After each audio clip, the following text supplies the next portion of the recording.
Today we're at GOODFELLOWS of Lee County, and all the money we spent last month on clothes, toys, tools for the guys, candles, all that kind of stuff for the women. We brought it all here last month, and today we're taking people around, helping them shop, pick out the stuff that they get for the holiday season. So what did we end up, what was the total we ended up donating to GOODFELLOWS this year? GOODFELLOWS, we spent $8,000 on stuff at Farm and Fleet in Sterling. And that was money we raised through our rides throughout the year? That was mainly money we raised through our toy room.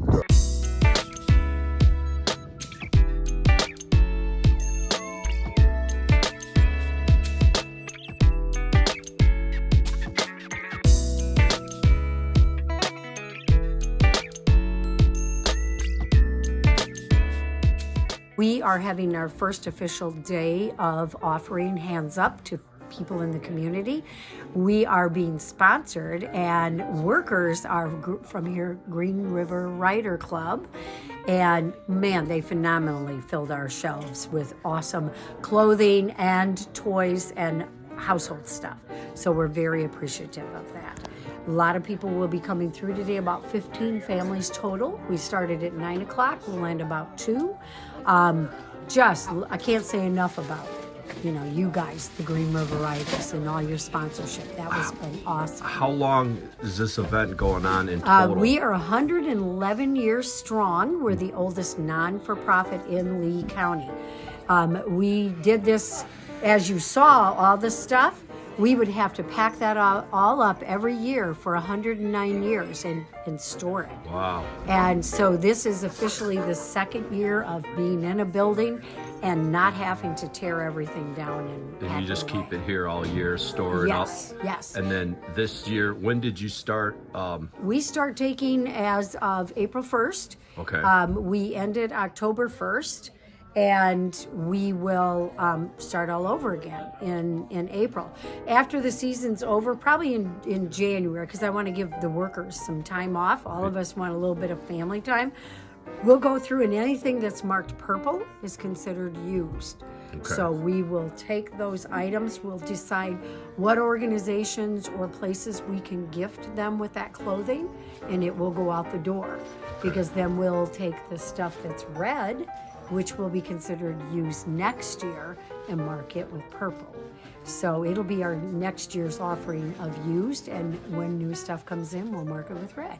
Is pretty much everything get cleared out of here and given Not away every year? everything, no, not everything. The clothing is the main thing we go through. We have clients that come every year. That's why we're here, and they know what we had last year. They don't want to see the same thing on the rack. Besides, it can be utilized by some organization, whether it be the recovery house, their children, the pad shelters, they're moving out or they need stuff. The schools contact us. They want their clothes closets refilled because kids have had accidents, snow, falling down in snow, and they get wet. How many families do you? Normally it varies. I'll tell you last year's number. We had 242 families that went through, about 1,700 people. Wow. I have not added up the numbers for this year. I don't do that till after the season because we're pretty busy just trying to get all of the documents ready so when they come shopping, the helpers like yourself know what they're entitled to get.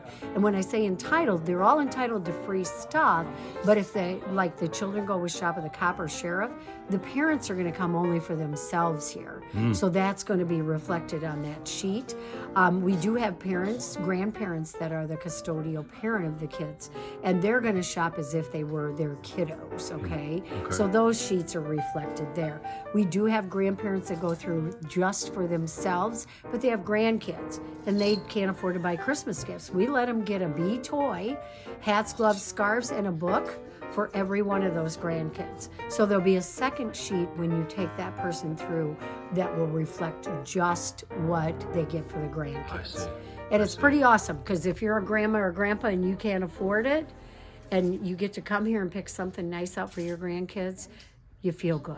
Yeah. And that's what it's about. They get food vouchers from us too. If they apply on time, they have to have their application in by the 31st. And that deadline is in place for 2 reasons.